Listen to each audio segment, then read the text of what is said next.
Where the Mountain Meets the Moon, Chapter 29. Little picture of a tiger. Ah!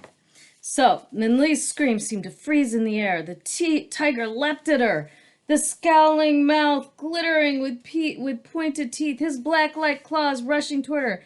Minli knew there was no escape, but a flash of red violently knocked the attacking claw away. Minli gasped as Dragon roared the tiger's claws, ripping into his arm.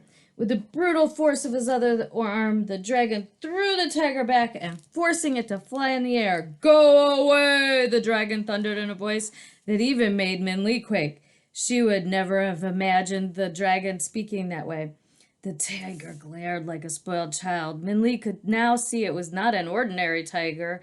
It was bigger than a horse or buffalo, and it was a dark, dusty green like the color of sand dirtied from ocean foam.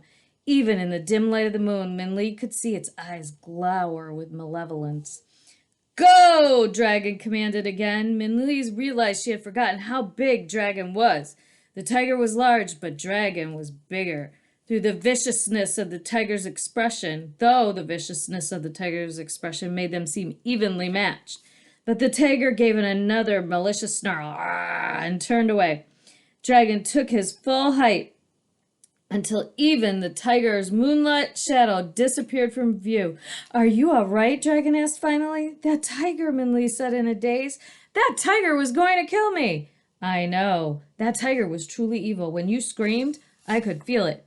And strangely, without knowing why, Minli burst into tears. The tiger's roars still echoed in her ears, and she could see his cruel claws and eyes.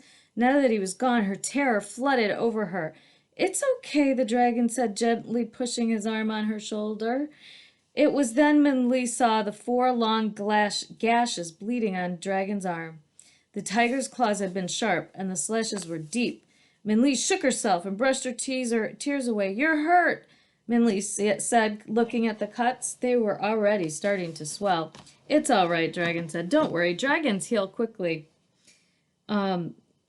They walked back into the cave, and Minli poured water onto the wounds to clean them. She wrapped her blanket around Dragon's arm, but it continued to slowly bleed as he lay down. Minli noticed Dragon's eyes fade and blur. I am starting to feel strange, Dragon said huskily. Perhaps I will sleep. Okay, Minli said. You sleep. Maybe when you wake up, you'll feel better. But Minli felt as if she had swallowed a frozen rock. Something was wrong with Dragon. She knew it. Throughout the night, his breathing grew hoarser, and his skin was damp. Every time she unwrapped the blanket, she grimaced. The ugly wounds had turned black. An evil-looking liquid was starting to seep. Minli shivered, and it was not from the cold. He's getting weaker, Minli thought. Something is very wrong. I have to do something. Dragon needs help. But I don't want to leave him. What am I going to do? By the time the first light of the sun crept into the cave, Dragon's breathing was rough. When Minli shook him, he did not wake up. Minli felt a surge of panic. I don't know what to do, she thought desperately. Her quick-thinking mind darted like a flustered butterfly. I know, she thought, I'll go to that village. Maybe someone there will know what to do. Minli stood up and whispered into Dragon's ear, I'm going to get help. I'll be back soon. I promise. Just hold on until then, okay? But Dragon did not respond, and Minli felt tears start to form in her eyes. Quickly, without even gathering her things, she turned and left.